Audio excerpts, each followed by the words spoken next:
It's the internet. You're busy. Let's do this for May 20th, 2024.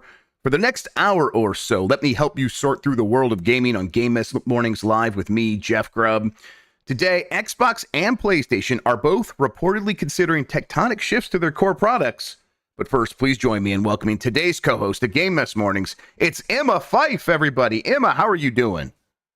You know, I'm just hanging in there, just living life. That's all we can ask for. That's all we can ask of you. Honestly, all we can ask is that I am still among the living. Exactly, right? That's we can't hope for more than that. We can't demand more of that. That's all you're being paid to do. It's just remain here.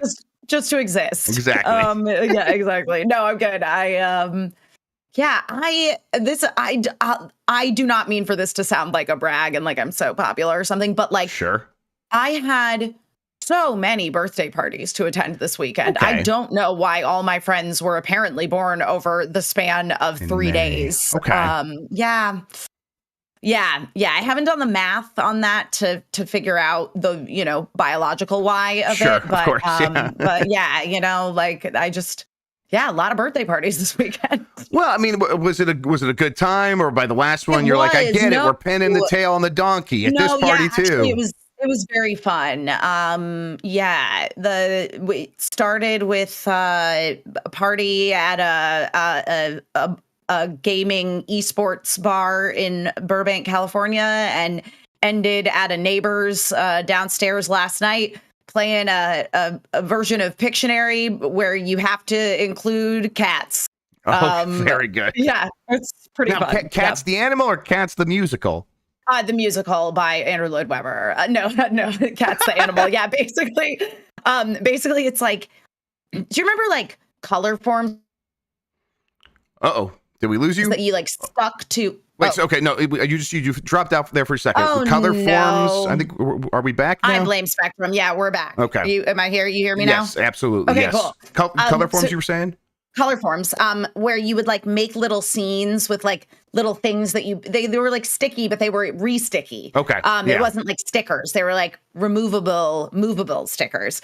So basically in this game, there are only like cat stickers.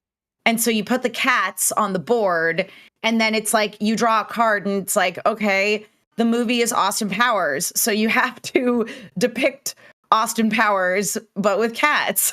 It's great. That sounds great. That sounds fantastic. Yeah. That sounds like a good time. Although I think you absolutely could also do that with the cast of Cats. That would be a good time as well. I got a question for you. Do you think Dan Reichert just wakes up specifically like being like, hey, I'm going to set off the game sync because I know Game Mess Mornings is happening? Dan Reichert? Yeah, absolutely. It's going off. Smells like explosions and gunshots. Yep. Oh, he gets up way earlier. He says he's got to go for his run. He's practicing for a marathon. Everybody, but I think this motivates him. It's like, all right, I get up early. I'll make sure I'll be there, and I can set off the game scent. I'm just looking for the positive. Like I am inspiring him to live a better life because he gets to make me miserable. Oh boy. You know what? Let's explain what we do here. Most weekdays, I, Jeff Grubb, will help you piece your gaming life back together. That includes breaking news and maybe even some of our own original reporting. For all these topics, I'll get input from a bona fide expert who will make me look smart. If you are watching live on Twitch, welcome. You can always listen to the show later on podcast feeds by searching for Game Mess Mornings or find the RSS on giantbomb.com. You can also catch the show later with chapters and timestamps on YouTube. Hello, YouTube. All right, we have a lot to get into, so let's start the morning mess with Xbox will make changes to the Game Pass model when it adds Call of Duty, according to several reports now. This is from Chris Scullion at VGC. Xbox will make changes to the current Game Pass subscription model when the next Call of Duty game is released, it's claimed. Last week, the Wall Street Journal claimed, according to its sources and knowledge of the situation, that this year's entry, which is yet to be officially announced, will be included in the subscription service. This would mark the first time a Call of Duty game has been included in such a service at launch. It would mean for players with access to Xbox platforms, the entry cost for the game would be as little as $11. The subscription model that's how it currently stands. Yep. However, industry insider Shinobi602 has claimed on Reset Era that the addition of Call of Duty to Game Pass will also give Xbox the opportunity to refresh the structure accordingly. One user on the forum predicted that there would be a price increase for Game Pass, while another added, for sure, they want the new signups to get from Call of Duty to be on the new fee, and will probably reorganize the tiers to be less confusing mess than it is now. I saw some other people over on YouTube. I think Nate the Hate was talking about this. This is something that's been going around, and it sounds like a very likely scenario, right? If you are Microsoft and you have this big inflection point, and we did speculate about this on Friday, and I wonder why now. It is the kind of thing where you have this big game, you can move and shake things around, and people will be like, well, it's Call of Duty, I'll just put up with it. Price increase seems like the most obvious thing, but it might also give them a chance to be like, well, you know, what if we made a bigger shift that people would normally like throw their hands up about, and they probably will still, but at this point it's like, well, I'm gonna want Call of Duty. And the thing I would speculate is maybe like the simplest thing here is to move people up to that higher tier who are still on like the $11 tier. And maybe one way you do that is the $11 tier is like the older library of games, and then Game Pass Ultimate is actually where you get day one games.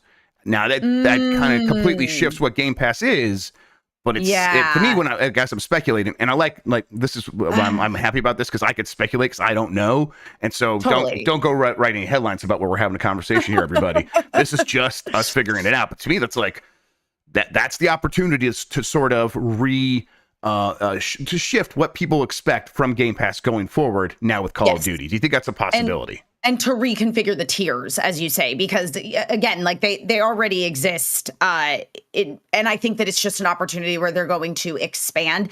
The thing that I think is unfortunate about this, because I do agree with you that most likely they are going to shift to a model where it's like you basically have to pay for the premium to get those day one releases and to get, you know, those COD titles.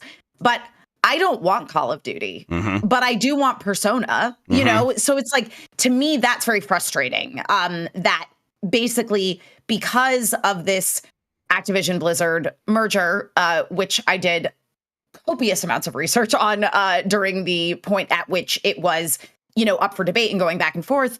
But yeah, it is.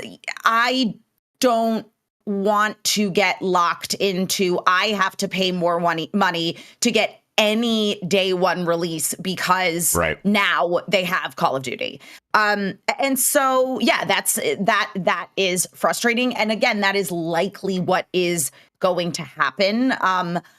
You know, maybe it's a thing wherein there's a partnership. Again, they now own ActiBliz, but there's a partnership level of, okay, ActiBliz day one releases, you have to be at this tier level, because I think that you would be alienating some of those people who have signed up for Game Pass, who do enjoy these partnerships that they have with some other studios like your Sega Atlases. And I don't want that to suffer because of this gigantic AAA title that a lot of people like who are not me.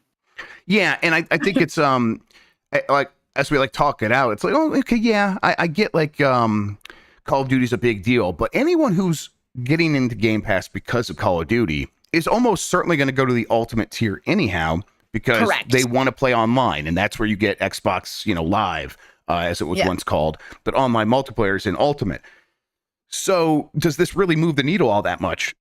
And I think the answer is probably, it's not really about that. It is about using this opportunity to shift people like you who don't care about Call of Duty to be like, well, your games are also getting swept up in this, but Call of Duty kind of like absorbs all the oxygen at the moment. So it's like, I get it, it's such a big game, you got to move it up to that tier. But it's in reality, it's like, this is actually about making Game Pass work for Xbox, and not about making Call of Duty make sense in Game Pass. Call of Duty is just an excuse, I think, at a certain point. Absolutely. You know, there's, I think, also the possibility of them keeping most things the same and offering a new higher tier or something that includes Call of Duty. But I don't know if you could do, okay, Call of Duty is the one exception that isn't included in this, and everything else is the same as it ever was. That feels even stranger at a certain point where, I don't know. Do you think they could pull that off? It seems extremely unlikely that they would basically introduce a Call of Duty tier, you know, like, that's so just singling out a title. Again, I do think that if they created a tier wherein you had access to every Activision Blizzard game on day one, that would possibly make a lot more sense. But it's not just going to be Call of Duty. They are certainly going to use that to leverage. And on top of that, I think that there will be a certain number of people who end up subscribing to this premium level of Game Pass to get access to the Call of Duty games via Game Pass on day one without really thinking through, am I actually going to play other games that are offered on Game Pass? Yep. And so ultimately they're going to end up doing something like, and I see a lot of conversations happening in chat about this as well. So I do want to acknowledge that they're not doing the math of, oh, I'm paying $30 a month, whereas I could have just bought this game for $70. Yep. Yeah. Well, I mean, there are people out there who are obviously going to do the math and decide I should just buy the game instead, and they have that option. But there is a psychological benefit of people being like, well, no, you can get it for now for a reduced price, and don't think about the monthly fee that you're likely going to keep spending on this service going forward. People do operate that way. That is something that, I mean, that's why these subscription services are so popular with these companies, is they see that this targets a different audience that's very hard to convince to spend, $70 on one game or $25 on one movie. Instead, it's like, no, here, just a little bit less than that per month, and you get all this stuff. And it's a conversation I always talk about on this show, like the conversation people have with themselves when they're trying to make a purchasing decision, and you have to convince yourself that you're going to get your money's worth. You have to tell yourself a story. Yeah. And this is a more compelling story, even if you are someone who's like only going to be playing Call of Duty. Telling yourself, well, and then I have all these other games, is something that gets people over that hump. It's always, it might have nothing to do with how you actually end up using the service, but in the moment, spending that money, it makes it hurt a little bit less. And so Microsoft's trying to navigate that. I think they're trying to present the best story possible, while also, I think, increasing their return from every Xbox Game Pass user. They just want to see the average spend on that go up a couple of dollars, like 10%. And that would make everything feel a little bit better for them. And I think they'll probably be able to make something happen here. Do you think there's a chance, though, that maybe we're looking at it from the wrong angle, and maybe the new tier is on the bottom side and it's $5 with ads? Do you think commercials are going to be showing up on our Xbox now when you go to play Call of Duty? Yikes. That could very well be the case, because ads are so annoying that people will go, oh my God, I can't take it. I'll just pay the extra money for the ad-free version. Yep. That's me. That's 100% how I end up doing all this. And like, I'm like trying to accept it with Prime Video, because I'm like, I don't want another one where I pay extra to avoid ads, but it's getting close. At least so far for me with Prime Video, it's mostly just I get hit with a series of ads before The Boys or whatever starts playing. But we know, what's happening there. It's like they're starting slow. And they're soft launching. It's going to get a little bit worse, a little bit worse, a little bit worse. It's just, they poison us slowly so we don't notice, or boil us slowly so, the lobster doesn't notice. I think the lobster probably does notice, and I'm noticing too. So it's going to get me to a point where I'll pay extra on this one too. It stinks, but I really do hate ads that much.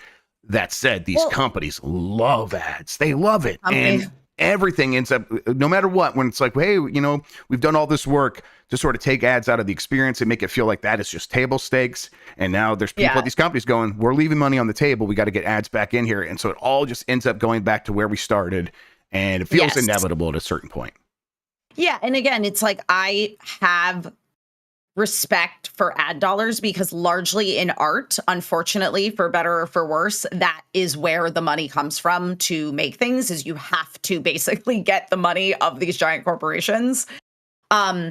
But Microsoft's a giant corporation, Yep, absolutely. And that's these corporations all kind of end up thinking exactly the same. And if there's room for them to make more money by making things shittier, guess what?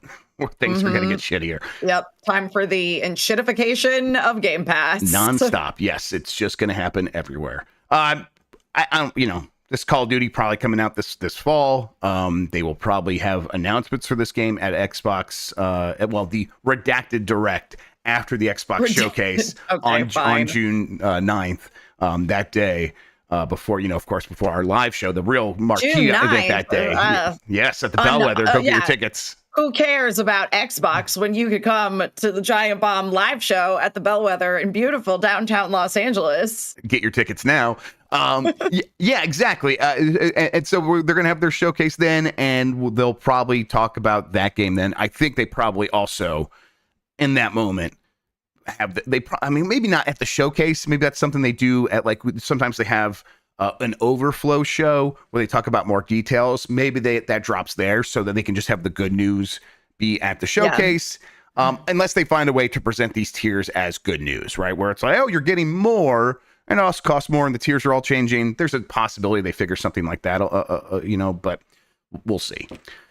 All right, let's move along here. Kind of sticking with Microsoft. Microsoft's next console will be released in 2026, according to a rumor. This is from Jonas Mackey at Game Reactor. This is a rumor we've heard for a while, but more people are throwing their hat into that ring.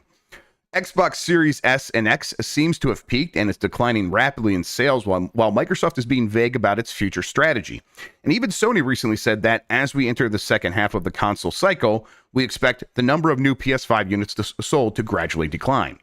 Basically, after 3.5 years in this generation, we are now in the second half of the cycle. This leads us to suspect that both Microsoft and Sony are currently working feverishly on their next consoles. But there are many indications that they are taking a slightly different approach. Because while countless rumors from good sources say that Sony is working on a PlayStation 5 Pro to be released late this year or early next, Microsoft in February instead talked about the next generation as they promised the largest technical leap you have ever seen in a hardware generation. But when will this start? According to Microsoft's major leak from last year, both Microsoft and Sony were considering releasing new consoles in 2028. But the information wasn't entirely up to date, and since then, Microsoft has bought Activision Blizzard and failed to boost Xbox Series S and X sales, with one at least reasonably reputable insider claiming to have heard that the next Xbox will arrive in 2026. And given that there doesn't seem to be more powerful Xbox Series X coming, the chances of this actually being true are increasing. And now the reliable insider gaming is joining the chorus, citing a Call of Duty data miner who claims to have received credible evidence that the next Xbox will launch in 2026. And not only that, it will apparently be released together with that year's Call of Duty. Okay, so I think we'll get to that part, the Call of Duty part, here in a second. But launching in 2026 seems to be the kind of thing where it's like, okay, that starts to make some sense when you think about where Xbox is, what they've been saying to us. Waiting till 2028 just to wait till 2028 doesn't feel like the right move, especially when it means like just doing the same thing over again of launching an Xbox head-to-head against a new PlayStation.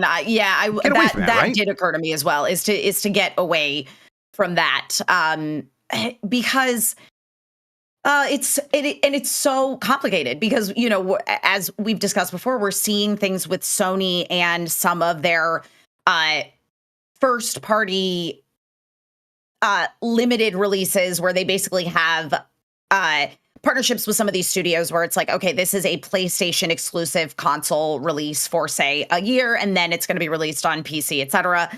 And we already see that, with companies like Square Enix moving away from that, because previously it would have been, well, Microsoft in terms of consoles is not going to compete with PlayStation, with the people who are PlayStation players. I include myself amongst this. Like, I am a PlayStation girly through and through, have been since childhood. And it's because I do like those big single player story games that tend to live on the PlayStation as opposed to on the Xbox. So ultimately, Xbox is not going to compete with PlayStation. Now, if they have an offering that comes out before the new PlayStation does, and there is some further incentive to it, I could see this being successful. It's certainly an interesting strategy for them to try. Yeah, and there's like opportunities for them to really change how things work. Well, there's rumors about like enabling other companies to provide the opportunity for players to sideload different stores onto Xboxes going forward. Whatever. We have no idea what that looks like, whether that would really happen. Whatever. That's sort of beside the point of this conversation. As it stands, a new Xbox in 2026 that is the biggest generational leap we've ever seen, which is just not going to be true. But it's not going to be true. But the promise there still is like, what it's going to be very powerful and probably very expensive, boutique. Yes, everything that goes along with that. I think that like is just them putting a flag in the ground to say we are going to do things different than we've done them before. We are not just going to be the green PlayStation with fewer exclusives. We are going to be our own thing. And what does that look like? At the very least, at the high end, it's going to be some big new console that launches in 2026, and it's going to be the best place to play console on PC or to play Call of Duty on console. Excuse me. And I think that's a compelling argument to some for sure. At the very least, though, it goes back to Nintendo has won by like going in its own direction. Microsoft's got to do that as well. It's got to just go in its own direction and stop just trying to respond to what PlayStation does. That's over. And I think this is at the very least, this forces them into a situation where they have to think differently, where they have to try things that completely reset the expectation for Xbox in many people's minds, including the people who run Xbox. So I'm in favor of this. And the fact that we're hearing more and more people sort of being like, we keep hearing 2026 makes some sense. That puts us at, so we're 2024 now, 2025, holiday season, another Call of Duty. Then 2026, Call of Duty launches with this new Xbox. Do you think that is, again, we're just talking about sales numbers and kind of like, and being able to get people excited about it. Do you think that's a good strategy to try to line this up with Call of Duty? You think it can move the needle for that? I mean, sure. Again, it's like, I fully recognize that a lot of people love Call of Duty. And I think that actually it's a very good strategy from that point of view, as there are certainly a large number of people who are not, in sort of the games beat, if you will, who are playing Call of Duty on console and who will just go, oh, cool, new Call of Duty machine, and we'll buy it. So I do think that there's merit to that idea. Yep. Yeah. And, they do have a lot of other games in the works. They could line a lot of other stuff up for a launch. But I think there's a reason we hear it in conjunction with Call of Duty. I think this is the most eggs are in this basket for Microsoft going forward, and they spent a lot of money on it. It makes a lot of money. It makes sense. It just might not be, I don't know. Call of Duty feels like an understood entity. Like we know what it is. So there's almost only so much excitement that I think you could build around that. You're just trying to shift around excitement that already exists. I think you're right that Microsoft will have to present a different story alongside all this to really convince people that aren't already convinced one way or the other. All right. Yep. And when you want to talk about generational leaps, talk to me when we've got a full-on Star Trek holodeck. That's the only big leap as far as I'm concerned. Yeah, it's at this point. It's not going to be, rasterizing graphics a little bit better than what we've been doing for the last 15, 20 years. Okay, our eyes can't even detect that. So we are far beyond diminishing returns for sure. All right. Over at Sony, meanwhile, a couple of stories here that speak to it maybe considering some big changes. Let's start here, though. There's a rumor that Sony is working on a new PSP that runs PlayStation 4 games. This is from Jonas Mackey at Game Reactor. There have been many rumors lately that Microsoft is working on a portable Xbox console, but there have also been signs that Sony is crafting a portable PlayStation. Another portable PlayStation. And now comes a new rumor from a Russian journalist via Resetera, who previously revealed Sony news in advance that says Sony is working on a new PSP. The device is supposed to be powerful enough to be able to play PlayStation 4 games or at least the journalist notes that there are only PlayStation 4 games available for PC listed as launch titles. A reasonable guess is therefore that it is a PC-based solution that will be able to run the PC games Sony has released, and of course, other titles as well. There's more to this, but what this sounds like to me is Sony has PlayStation and Sony Interactive Entertainment, and then there's Sony's hardware business that always tries to do stuff on top of PlayStation. That's what, recently that's what PSVR 2 was. That's what PlayStation Portal was. That's what all those headsets and earbuds and stuff like that. All that stuff is Sony's hardware business being like, PlayStation makes money. We got to make stuff for PlayStation. and PlayStation going like, I guess, whatever, do your thing. This sounds like Sony's former like Vio business, like the previous PC business that's mostly dwindled and shut down and all that stuff. Yes. But they still have a lot of that expertise there, being like, okay, we don't make laptops anymore, but maybe we could make a gaming handheld PC and we would just brand that PlayStation and take it from there. Do you think that does that sound right? Or do you think they are like, no, this is going to be the PSP? I think it's just like additional hardware, as you say, that it is that Sony has this hardware division and they just feel like they need to make things because they exist. Yeah, I mean, look, I actually did have a PSP. It was my dad's, and he was like, "You can just have it," because obviously, I guess he wasn't that into it. I was pretty into it. I, enjoyed playing OG Crisis Core and Final Fantasy Tactics War of the Lions. Yeah. So again, it's like I don't know. It's just in this era when you have the Switch, which again, of course, is made in such a way that you are able to play it handheld or docked on your TV. And also you have the Steam Deck. If it's not going to be this is a like full-blown console that's powerful enough to play any of your games, then I don't want it, like. Yep. And that is what the implication here is. Like PS5 games wouldn't run, but maybe once they got ported to PC, they would be potentially they could run. But if this thing comes out soon, it probably, future PS5 games probably wouldn't run great on it. Although, Ghost of Tsushima ran great, but that was a PS4 game. So what am I saying?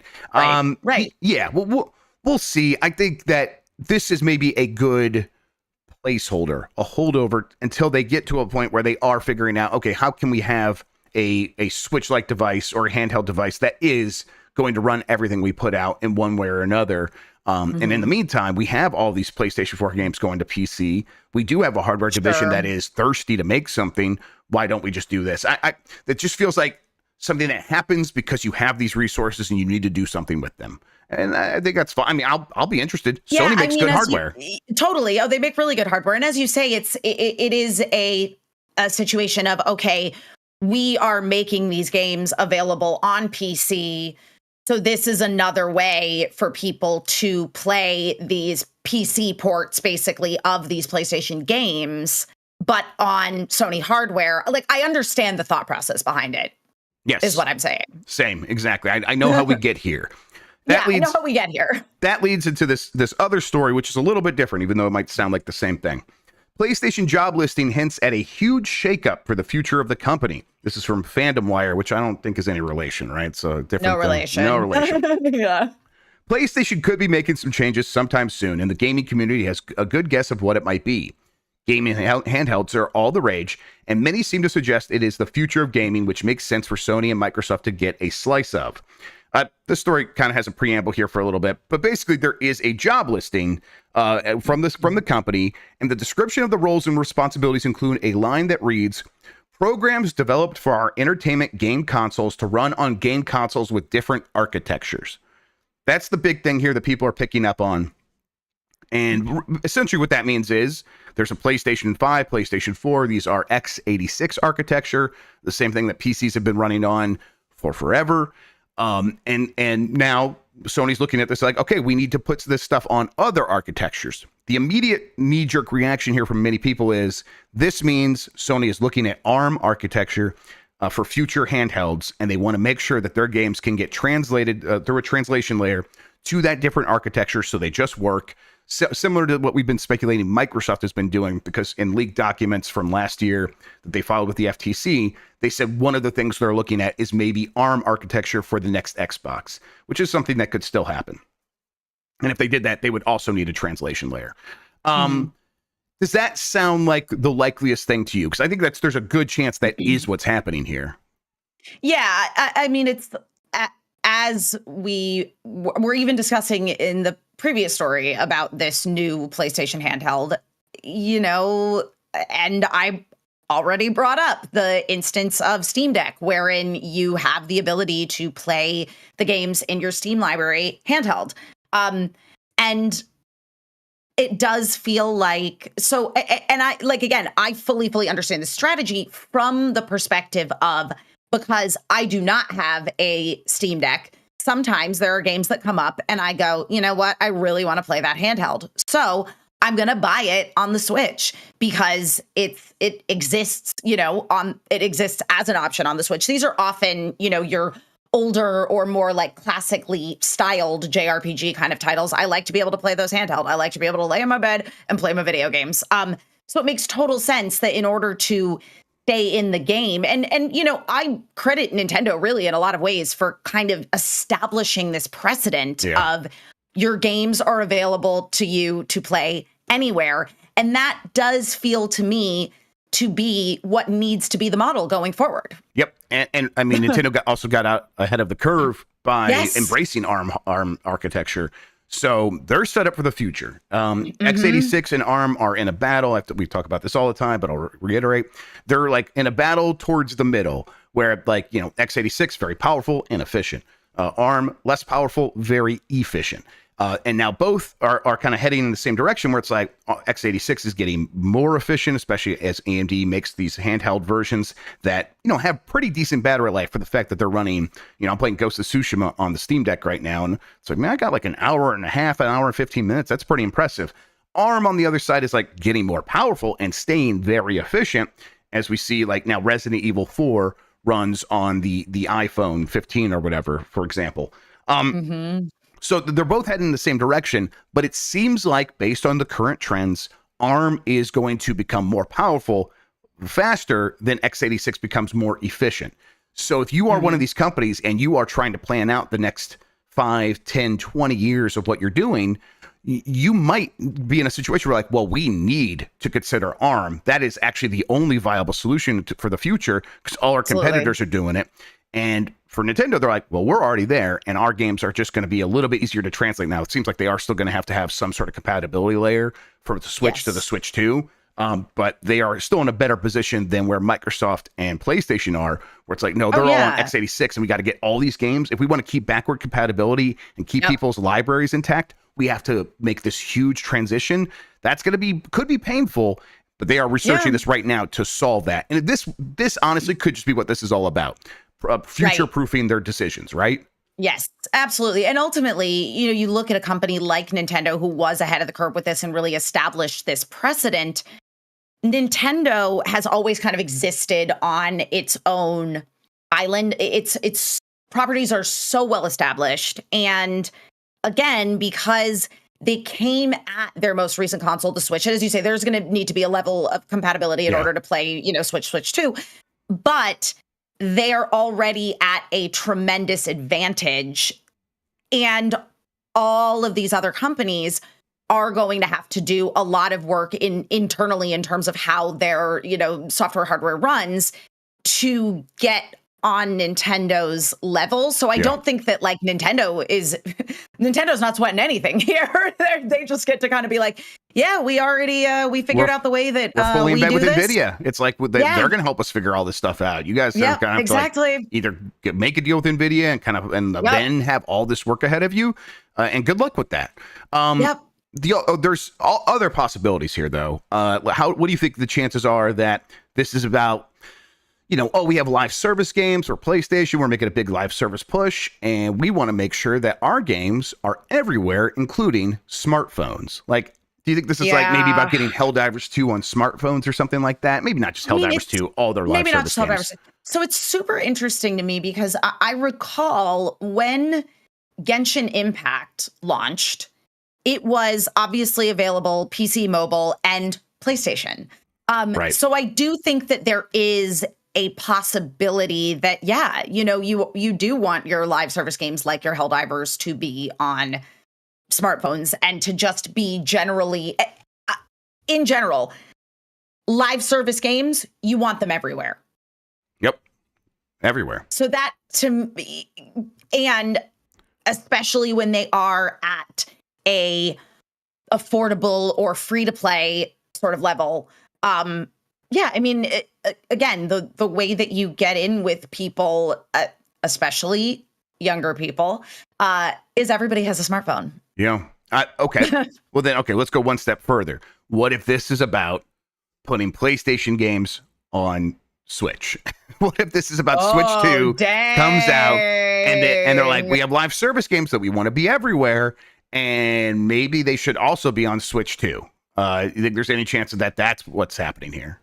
Wow, I didn't really consider that. I mean, wow, that would be big to get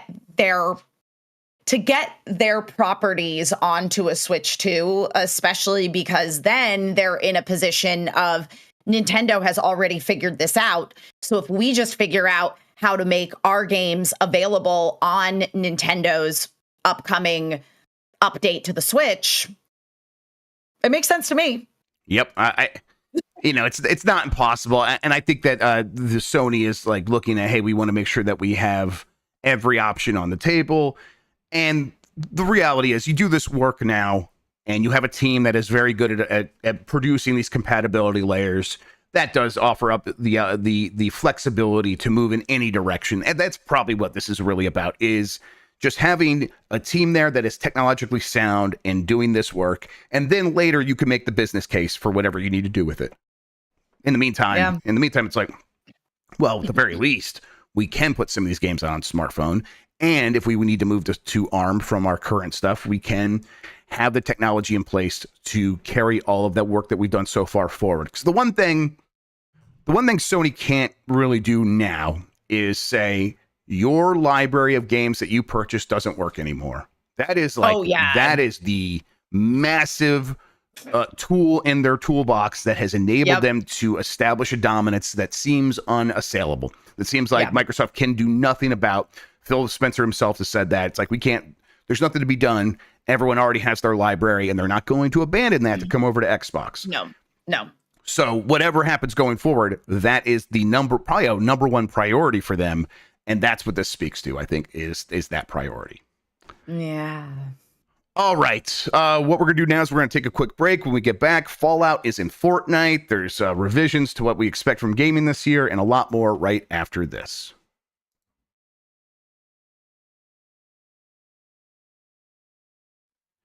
All right. We're back, and let's get right back into it. Fallout is coming to Fortnite. I lost my tab there. There we go. This is from Michael McWhirter at Polygon. Fallout is coming to Fortnite. Exactly how and when Bethesda Softworks' post-apocalyptic franchise is coming to Epic's Battle Royale turned everything game is unclear, but we're pretty much guaranteed to get some cartoonish power armor out of it. We're also likely to get some Vault Dweller jumpsuits, but it remains to be seen what exactly Epic and Bethesda have cooked up for the highly anticipated collaboration. The official Fortnite social media account on Twitter teased the crossover on Friday, hinting that Fallout-style bases and post-nuclear devastation could be dropping in on the Battle Royale island. No doubt Vault Boy will also make an appearance as part of the collab. Interest in the Fallout franchise is at a high right now because of the show. Obviously, we've seen that. And I'll admit, when I saw this, I'm like, oh, yeah, that's fantastic. I love that.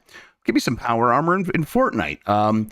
And it's like, I think probably like 6 months ago, I would not have been like, oh, I'm so excited for Fallout stuff. I like Fallout a lot. I'm like, I'm just not in the mood for that. And now I'm very much in the mood for that. So I think that speaks to a couple things. One, Fallout is at a high point, but that hype from the TV show isn't going to fade just because the TV show is no longer top of mind. It has reshuffled the hierarchy of power in my brain of like where Fallout lands in terms of, does this release dopamine or not? Because right now it's like, show me some of that stuff. I'm on board. So this is I'm pretty happy about this. What do you think? Yeah, for sure. I mean, the thing that's really interesting, you bring up that Fallout has had, the show has had such an effect on the games in a way that I think people didn't necessarily anticipate. So it's one of those things where it feels bizarre that they didn't have this collaboration ready to go when the TV show launched. For sure. But that being said, I don't think anybody anticipated the level to which there has been a renewed interest in the games. And Fallout already is so ridiculous as a you know, it's campy, it's over the top. This works really well in Fortnite, which also has a certain level of self-awareness. Yeah, and do you think there's a possibility that this collaboration started like after the show became popular. So like this is all happened. Very possible. That to me, that's like, man, Fortnite is operating on such a high level where it's like, okay, something popped off, and what, a month later, a month and a half later, they can have something ready to go to capitalize on that. That is, that's impressive. And it does, it enables them to make these moves where it's like, we can work backward from what is going off right now. And we can go, and we have the people in place to go make those business deals. And we have the people in place to actually make those assets, and the people in place to market it properly. It's an impressive, well-oiled machine. That I'm like, oh yeah, I guess that's kind of what you need to be if you are going to be the everything game. So it's impressive to see them capitalize on that. Definitely the everything game. Yeah, I mean, obviously there is a possibility that this deal was put in place when the TV show was coming out, especially because you want to talk about a game that's in the business of advertising, is Fortnite. Yes, for sure. So yeah, but I mean, at the same time, Fortnite's, they got their finger on the pulse of what's going on. And it's an incredibly well-oiled machine, and I can't wait to see Power Armor and also all the Coca-Cola advertising replaced with Nuka-Cola. Yeah, I'll take it. Absolutely. Yeah. We'll see. They'll probably have more details on this here pretty soon, but we check in on Fortnite every couple of months. Maybe this will be a chance to get back in there. Yeah. Newzoo has revised its 2023 games revenue, 2024 games revenue forecast down to $184 billion. This is from Rachel Kaiser at GamesBeat. Newzoo announced today that it is updating its global games market report with its final adjusted estimates and analysis forecasted for the year. According to the market research company, this is the last adjustment. Okay, this is, to the 2023 market report before the 2024 report is published in July. In the latest adjustment, Newzoo predicted that and that was from August. Newzoo predicted that the games market would generate $187.7 billion in 2023. However, Newzoo's latest report put the estimate down to $190 billion, down 2%. So that must be based on what they've seen now, and they actually locked that in. This is going to make 2024's revenue a little bit more difficult for it to match what it did last year.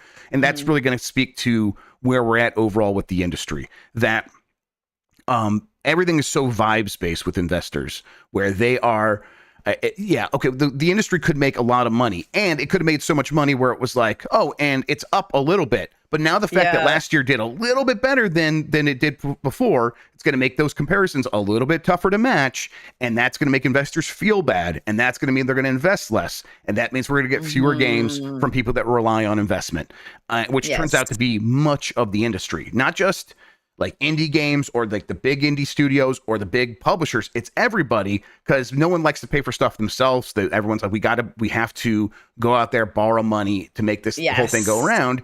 And investors are in a bad mood right now, so everyone's suffering. Yes. Do you see a change to that coming in anytime soon, or is it really going to rely on the vibes changing with Switch 2 and Grand Theft Auto 6, which we now know is coming in fall of 2025? Is it just everyone trying to survive until then? Yes. I mean, that's what I think. I truly wish that I could say, no, it's gonna turn around and things are gonna level out. And, we've seen all the layoffs that we're gonna see. And now these companies have, more sound strategies. They've scaled back to a degree that they can, remain afloat, either being profitable or just barely, kind of staying even. But yeah, I really do think that unfortunately we are in a situation wherein we are not done seeing the negative repercussions of this. It's complicated because I think that, in 2020, when everybody was at home, the boosts that we saw to the games industry were massive. And good that there was a scenario during that time wherein a lot of people really were retaining their jobs, new jobs were being created within these industries. Spending, yeah, exactly. There was discretionary spending. And that just simply isn't it's the same thing that we see in the film and television industry with things like a Netflix being like, we're going to release 80 new shows this year. And all of those shows, they're only going to get one season. Some of them might get two. Right. Hardly any Netflix show gets more than 2 seasons. Yep. And so, yeah, it is. And we're all like navigating. And this is, again, where the idea of advertising comes in. How do these things make money? Because it's just, this is not surprising to me that revenue is going to be down. And I think, unfortunately, like, we're in a downswing for a little while. And hopefully once we swing around to new GTAs and Switch 2s, we start to see an upswing. But yeah, I mean, I think that this is accurate. Yeah. And I think it's the kind of thing where it's very easy to be like, well, yeah, things feel bad, so I get it. But investors are also just bad at this sort of thing, and they always are. And they are they're governed by their emotions, and they actually aren't as data driven as they claim to be. It's like, yeah, okay, the things are looking rough in the moment. But we do know that things are going to pick up again. The industry is not going to be down permanently. There's going to be a burst of growth. So now maybe is the time to make investment, because you can get a better deal than when it was like at the height of acquisition season. And everyone was like paying way more for studios than they would have previously. And developers could dictate terms because everyone was wanting their content. And now it's like, okay, well, so strike now then if you're an investor. Yeah. But someone in chat said they don't have object permanence. It's true. They just don't. And so we'll continue to get through this period, and people have to continue like slamming their head against the wall trying to deal with investors. And that will be unfortunate. It's shitty that it has to be that way. Lexi in chat pointed out that there's an Irish game fund that just kicked off that has going to invest in game development in that country. And it's like, man, more of that. That'd be great. Just more. Know. You know that exists in Australia. Yeah, and right, we see it, like you see that the emblem there on Australia. Canada has a huge government subsidies and tax incentive program. Yeah, we have the endowment for the arts in America, but it's very tiny, and it's exactly. I wouldn't call it an endowment so much as I would call it pocket change for the arts. Yeah, scraps. And obviously, I realize that's not going to replace massive $200 million investments from giant corporations, but so what? Just a little bit more from the public fund would be fantastic, in my opinion. Mm-hmm. All right, last couple of stories here. Sony says Zelda movie will be massive for the company, which is just a crazy sentence, but it's true. Statement. Yep. And it's made in closest possible collaboration with Miyamoto. So Miyamoto, contract employee for Sony, I guess. This is from Nintendo Everything. After working with Illumination on the Super Mario Brothers movie, with that partnership continuing in the future, Nintendo is now shifting to live action as part of its collaboration with Sony for The Legend of Zelda. In an interview with Deadline, Sony Motion Pictures Group chairman Tom Rothman commented on the project. He said that the Zelda movie is going to be huge for us, and also said it'll be massive. Rothman was also asked about how video game movies often haven't worked. However, in the case of Zelda, it seems fans won't have a reason to fear, as the film is being made in the closest possible collaboration with Shigeru Miyamoto. It was previously announced that Miyamoto is on board as a producer. I simply don't know that makes me feel better. Yeah, it doesn't. I still have lots of fears. So many fears, actually, still. The fact that Miyamoto is very closely involved, it does not make me feel better. Right. He's and to be like, he's the guy that whenever I can't remember the producer's name now, but he was like, when we were trying to like sneak story into Link's Awakening, we had to just like kind of do it off the books so Miyamoto wouldn't find out about it and stop us. I was literally about to bring that up. Miyamoto is a mechanics guy. Yeah. Miyamoto, he doesn't care about story. Yeah. I think the story gets in the way of games, which a lot of times I tend to agree with personally, but this is a movie now we're talking about, and that's a very different medium. Right. I think, listen, he's a producer, but he's not like the last arbiter, I think, of how this movie ends up looking. But they want him involved. I get that. That said, it does seem like Sony Pictures is putting a lot into this. I think they're hoping for something similar to what happened with the Mario movie. I think it'll be hard to replicate that, but that doesn't mean that this movie can't be. No, it could be. This could make $150, $200 million if it hits really hard, right? Look, Mario movie was for children. Yes, 100%. Yeah, and and not even like in the way that like Pixar recent Disney movies are for children and families. No. That was a kids movie. It was straight up just for kids and kid brains. Yeah. And good for them. That is what Illumination does. And Illumination does that extremely well. They know they made those. They're like, what if we just had Twinkies with eyes and overalls? Yep. And what if we rebranded Rabbids? A corporation was born. Yeah. Yes, exactly. Look, and I'm not saying that I didn't enjoy the Mario movie. But I did look at it and go, oh, this is a cute kids movie. So that being said, now I was a kid who loved Legend of Zelda, but I'm going to say this, that more children are excited about Mario than they are about the Legend of Zelda. With Legend of Zelda, you are in a position wherein you kind of need to appeal to your grown-up audience, which is why I've been saying about Legend of Zelda, just do a Majora's Mask movie. Do a horror movie for kids that is Majora's Mask. We don't do horror movies for kids anymore, and that's a huge mistake. And then also the thing that would be nice about Majora's Mask is it like exists in such a like it's an isolated incident. So you don't have to deal with any of the Hyrule bullshit, which would be such a smart move. They're never going to do that. No. They're gonna it's almost certainly just going to be Ocarina of Time. It's going to be Ocarina of Time. Yeah. And I could see that working. I could see how you make that into a movie in a lot of ways. But that does have a different sort of set of prerequisites for nailing that movie. The world does have to be fleshed out. The different like species have to like feel like real characters with their own background and their own lives and everything like that. And that's going to require a lot of world building. But that seems to be what they're promising here. It's massive. They want to make it feel like this epic, and you can do that. But every step you take in that direction increases the level of complexity and the points of failure, I think. So we'll see.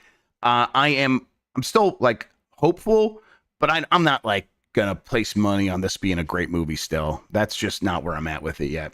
Wes Ball's directing. Wes Ball just did the Kingdom of the Planet of the Apes, which did pretty well. People liked that movie. Critically pretty well. Pretty good. Yes. Pretty good. And so, okay, we'll see. If they have the right script, maybe they can nail it. But I think we're far from that point at this moment. Last story. This is from the Nikkei, which is a Japanese newspaper. Nintendo stock has risen 4 days in a row due to Square's change in strategy. This is from My Nintendo News. Japanese news site The Nikkei has reported this morning that stock in Nintendo has risen for the fourth day in a row due to Square Enix's recent announcement that the company plans to make its future slate of games multi-platform, rather than relying on exclusives for one platform such as Sony's PlayStation. Nintendo stock rose about 4.14%. The announcement was made by Square Enix during its midterm management plan last week sometime. Man, that game set's really hitting good now. I think this follows. This makes sense to me. It's like one of the companies that does stand to benefit the most probably is Nintendo, and yet it's like a couple more Square Enix games on the Switch or Switch 2. When you look at how many like pieces of software Nintendo's expecting to ship this year, it's like 160 million pieces of software. Probably won't make that much of a dent. But hey, whatever. I think people see Square Enix and Nintendo back together again, and they think of the glory days. So I get why investors are pretty excited about this. But this is something Square Enix stands to benefit way more than Nintendo does, right? Oh, yeah, big time. Again, it's like with their strategy moving forward of a wider availability of their games, they already had a partnership with Nintendo. They've already been releasing titles on the Switch. So yeah, I mean, if you get to a point where they're there's a, PC port of Final Fantasy VII Rebirth that's able to run on like a Switch 2, I mean, that would be gigantic for them. Because again, it's like you can get the pixel remasters on the Switch now, which is where they should have always been. Always been. It's weird it took as long as it did. Yes. Yeah, just get back to the good old days of, and again, largely what I am playing on my Nintendo Switch, other than like first party Zeldas and Marios, are ports of Square Enix games. Yep. Yeah, it's a really good place to play RPGs. So really good place to play RPGs. Yeah, right. Happy Drama says put Final Fantasy Tactics on Switch. If Final Fantasy Tactics launches and it's not on Switch day one, that's a mistake. They've messed up. We are going to we're going to get on a plane and we're going to go to Japan. We're skipping over Square Enix's US headquarters. They're really just a marketing company. Yes. We're just going to go knock on the door and say, "Excuse me, Mr. Square Enix, fucked up. You fucked up." Yeah. Sounds good. I'll be there. Good reason to go to Japan. Absolutely. All right. That does it for the news. Let's get to the poll question from last week. Will you get Game Pass for Call of Duty? 5% said yes. 12% says no, I won't get it. 33% says I already have it. And 50% say I don't care about Call of Duty. This is this audience, but that's 4.6 thousand respondents. Yeah. Yes, that's this is the one audience where I feel very confident going, I don't care about Call of Duty, and them not going, you're a fake gamer. Yeah, right. No, they all agree with you. Absolutely. Yeah. I still, though, 5% saying yes, I'm going to get it. That feels maybe so small that it's like all this conversation about, hey, Call of Duty, Game Pass, getting people to move on to the next system by not putting on the last generation. All that stuff sounds nice, but man, maybe nothing is strong enough to actually get people to shift their behavior in such a way. If Call of Duty is like this, maybe nothing is actually capable of doing that. Right. And again, it's like we have to take into consideration the bias of this particular audience who are not the target audience. Yep. So I think that there in the wider world, there are a lot of people, again, who it's like they just play COD. And they play COD and that is the only game that they play. And so to them, if you're presenting, hey, we got a Call of Duty day one on Game Pass, they go, oh, cool. I'm only paying $30 a month without really doing the math of, are you going to play other games? Yep. I think there's a chance that with a wider audience, this is a much different poll. It's very likely that's the case. And yes. Yet still, I'm still skeptical that even Call of Duty is big enough to solve what ails the Xbox brand at the moment. Yeah. All right, we're going to have a new poll question here in a moment. In the meantime, Emma, why don't we tell people where they could find us, tell them about the live show again, all the stuff we have going on. Let's get to it. Okay. Well, everybody, if you are in or would like to travel to the greater Los Angeles area around the time of Summer Games Fest, fondly known as Key 3, since E3 is now dead, you could, in addition to, actually attending the show at the YouTube Theater, if you want to buy tickets to that. But honestly, the real place to be is at the Bellwether Theater at 8:00 p.m. on Sunday, the 9th of June, for the Giant Bomb live show. It's going to be a great time. I will be there along with many other people who you like their faces and what they have to say. So come see our show. Meanwhile, you can find me all over the internet at my name, Emma Fyffe, not participating in social media. But if you're on those fandom wikis, I have now seen the proof. I have had friends who were checking something on a wiki and a video with my face popped up talking about Roblox, Blox Fruits. What is it? Just find out on fandom.com. Hell yeah. Can't wait. Yeah. We'll have more details about who's going to be there. Patrick Klepek's going to be there, like Jason Schreier. They're people like that are going to be there. So we'll have more details of like a list of names and stuff like that. So Hey, and then the wider Giant Bomb universe, people you see on this show, people you see on the site every week, they'll all be at the live show. Mike Minotti, I'm even going to invite him. I think we'll see. Yeah, the Ziff Davis guy. Yeah, Patrick Klepek. Yeah, but yeah, we'll probably have some nasty boys helping out here and there as well. Listen, if you want to be a part of Summer Game Fest and you're and you want to have a memory and you're in that area, this is a really good way to participate and get something out of it and have it be a show that is aimed at you. It's not gonna be why did I come here to look at something that I'm not invited to or something like that. You're invited to this, and this can be, hey, I'm getting a little piece of what E3 has now become. So come hang out. Maybe with we'll us. even do a eulogy for E3. I would love that. Yes. A Viking funeral. I'm allowed to shoot a flaming arrow in there, right, Emma? You know what? Totally. I don't even have to ask. Just make it happen. In a theater, no problem. Make it happen. That's what we do now. We just tell Emma to make it happen. All right. Let's see here. New poll question I'm going to put up today. And by me, I mean someone else. Are you worried about price increases for Xbox Game Pass? Last time we asked, are you going to get Game Pass for Call of Duty? Now, are you worried about price increases for Xbox Game Pass? Yes or no? Vote however you need to, interpret it however you need to. We'll get to that. We'll discuss it on Game S Mornings on Giant Bomb on Wednesday. Speaking of Giant Bomb, might have something later today. It's kind of still a busy time. We'll see. But later this week, definitely expect Bombcast tomorrow. Won't have a Blight Club this week because Mike Minotti is out doing something. I have no idea. So we'll probably do a Delight Club instead. I get to play a fun game. And then, Voicemail Dump Truck, UPF. We'll probably do a BCR this week. All that stuff is coming. Look out for it here on giantbomb.com. If you're watching on YouTube and you're looking for our content, go to the live tab there on Giant Bomb on YouTube. That's where all our stuff lives. Emma, thank you so much for spending today talking with me about video games. I really appreciate it. Absolutely. Love being here doing that thing. It's a great way to start the week, everybody. Thank you for watching. Thank you for listening. Until next time, have a good one. Take care of yourself. You're the best audience gaming, and goodbye.